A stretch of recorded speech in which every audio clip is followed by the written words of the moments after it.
We need a definition.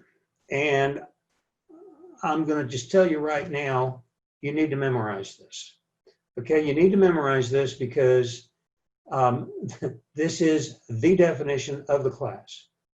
Without a doubt, I'm going to ask you in the future to give me the definition of an entrepreneur.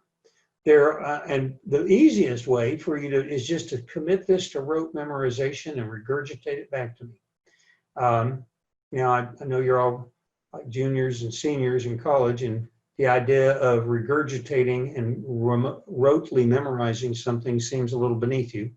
But this is one of about a half a dozen definitions that I'm going to ask that of you. No, I'm going to require it of you.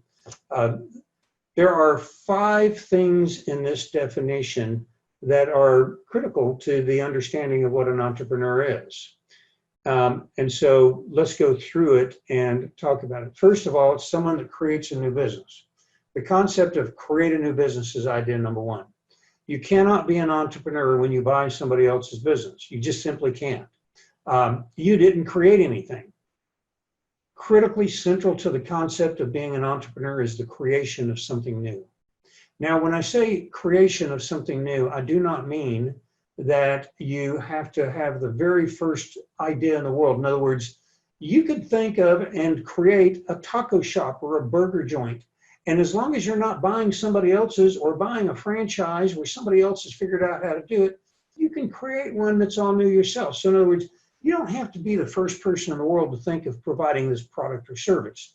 So creating something new means that it's new to you and you're creating it from the ground up, as opposed to purchasing a system or purchasing an existing business from somebody else. So number 1, it's someone who creates a new business. And again, not a new product, not a new service, a new business. Okay, that's the first thing. In the face of risk and uncertainty. Now, you would think that all businesses, regardless of what they are, have risk and uncertainty. And that's actually not quite true. If you are a doctor, a medical doctor in almost any aspect of the profession, and most dentists and certain other kinds of doctors, there is such a demand for those healthcare professions that there is nearly, and in many cases, there is zero risk to opening a new business because you connect yourself up to some healthcare system and they feed you patients. And even though you have a medical business, you're in the doctoring business, you don't have any risk. So there's a limited number, but there has to be an element of risk and uncertainty. Otherwise, you're not an entrepreneur. So that was number 2. Number 3, you have to want to achieve profit and growth. And you would think that people that start businesses would want to achieve profit and growth, but that's not always true. You have a lot of people that are essentially just hobbyists. They enjoy doing something so much that even though they sell the result of their service or the product that they enjoy making, they're not really into it for growing a business. So if you're not trying to generate a profit and you're not trying to grow a business, and you don't have to be doing both. In other words, you don't have to have a vision of a Fortune 500 company as part of what your goal is, but you do want to grow the business and generate a profit. If those are not part of the thing that you've created, then you're not an entrepreneur, because entrepreneurs want profit and growth. Entrepreneurs grow a business, create a business by identifying an opportunity. And so there has to be the act of identifying an opportunity involved. I wouldn't make that the major thing that is involved in defining an entrepreneur, but entrepreneurs are typically people that see or sense or find a new opportunity. Now, when I say a new opportunity, it could be as simple as you found an area of town that doesn't have a drive-up or drive-through pizza joint. You think a drive-through pizza joint is a perfect thing to put in that spot in that area of town. You've identified an opportunity. It doesn't mean that you found this incredible new motherlode of riches that nobody else has found. It just means that you've identified what you think is an opportunity to put a business into place. That was point number 4. And point number 5 is you assemble the resources needed to capitalize on that opportunity. And resources always come down to one of two things, people and money. So you either have to assemble the money and or the people. Typically, it's a combination of both. So to be an entrepreneur, you have to be involved in an activity that has all 5 of those elements.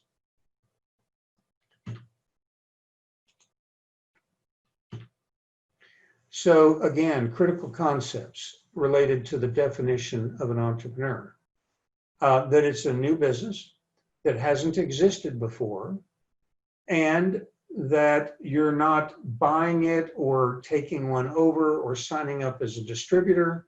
You are in fact starting or creating the business. Now, let me kind of refine the definition of entrepreneur and do that by talking about some people or some types of entrepreneurs. Let me rephrase that. Some types of businesses that are definitely not entrepreneurs. If you are part of a multi-level marketing business like Mary Kay or Amway or Nerium or New Skin or any one of hundreds, maybe thousands of other multi-level marketing businesses, they will tell you that you're creating a business as an entrepreneur, but they're just stroking you to make you feel good about what you're doing. You are not an entrepreneur.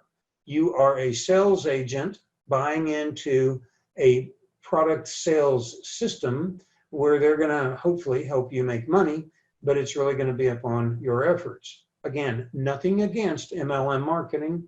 I actually think it's a wonderful concept when it's applied correctly and you sign up knowing what you're getting into. But if you're involved in an MLM, you are not an entrepreneur unless you are the person that built and designed the MLM and other people are signing up underneath you. Not underneath you as an MLMer, but underneath you because you own it and created the MLM company. In that case, you are. But if you're just selling MLM products, you're not an entrepreneur. You're a distributor or an independent representative. If you buy a franchise, you are not an entrepreneur because you are buying an existing business. Somebody else has figured out how to run and grow that business. You did not figure that out. You bought their predefined, successfully proven formulaic system. I don't care whether you're making McDonald's hamburgers, whether you have a Tasty Freeze, selling ice cream cones or, snow cones on the side of the highway. If you're a franchisee, you are not an entrepreneur. You're also not an entrepreneur if you're an attorney or an accountant or a CPA with a small number of employees. Now, I need to be very careful about making sure you understand this. If you're an attorney or a CPA and you are working basically by yourself, you are really only just doing certain things like filling in legal forms that come off a computer, filling in tax returns that come out of from the IRS. You're just basically moving information around. You're in the information movement business. You're not really in the business of creating a business. If all you're doing is using your intellectual knowledge and a laptop or something like that to provide a service, you're not really an entrepreneur because you're not creating anything. You're not creating tax laws. You've taken a little bit of risk. You've rented a space. You bought some software, but you're not really an entrepreneur because you haven't really created a business. You're simply providing a service to other people. If you're an insurance agent or a real estate agent, you're not an entrepreneur. Even though most real estate agents will think of themselves as an entrepreneur, they're not an entrepreneur. They don't make anything. They just simply, let's see here, the safe rating room. So I'm going to admit Delatour. If you're a real estate agent, you are, that's what happened. Come back here. If you're a real estate agent, you're selling somebody else's property. You're using contracts and forms that are promulgated by the State Board of Realtors, you're not doing anything. So if you're a chiropractor or a dentist, you're not an entrepreneur because you're providing a service. Now, you do have some of the elements of entrepreneurship. You've got some risk. You have bought some space and you're putting some space to get, you've taken on the risk of renting equipment and renting space, or purchasing equipment and renting space. So there are some of the elements of entrepreneurship that you have, but you're not really creating anything new. Now, not every dentist, not every realtor, not every attorney, not every insurance agent, not every CPA is not an entrepreneur. Okay, so you can have people that are in those professions that are in fact entrepreneurs. And because it's a hard line to really define when you transition from being a real estate agent that's not an entrepreneur to a real estate agent that is an entrepreneur, I've come up with an easy formula for you to use. And that's the following. If the CPA, the attorney, the chiropractor, the real estate agent, the insurance agent, or any of those types of people, if they have 5 or more employees for which they are responsible for paying, they're not subcontractors, they can't lay them off, they're actual employees, they're responsible for paying them regardless of how much business there is at any given point in time, then I'll call you an entrepreneur.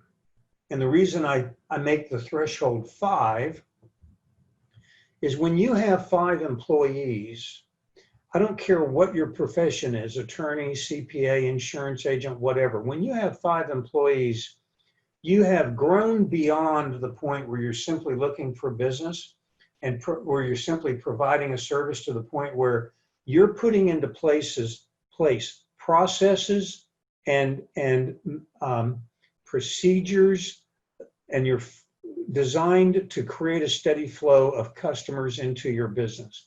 When you have 5 mouths to feed, you no longer are simply providing a service as an attorney. You are now running a business, and there are processes related to running that business that are beyond simply providing a service. It is the transition from being a simple service provider to being a business process management person, where you begin to make the transition into being an entrepreneur. Because when I talk about creating a business, what I'm talking about is creating those processes. Okay, so those processes are critical and integral to the concept of having a business. If all you're doing is working on a laptop using QuickBooks to provide accounting services, and you're filling in IRS forms as a CPA, you're not really an entrepreneur, because you haven't really created anything. But if you've created a business large enough to where your focus is now on managing the efficiency of other people and ensuring that there is a steady flow of customers coming into the business, you have stepped beyond the realm of being a simple service provider into the realm of being an entrepreneur. And because where that realm occurs, where that demarcation point is not easy to determine, I've made it simple: 5 employees. Okay, so we spent a lot of time talking about what is an entrepreneur. Let's talk about what an entrepreneur isn't.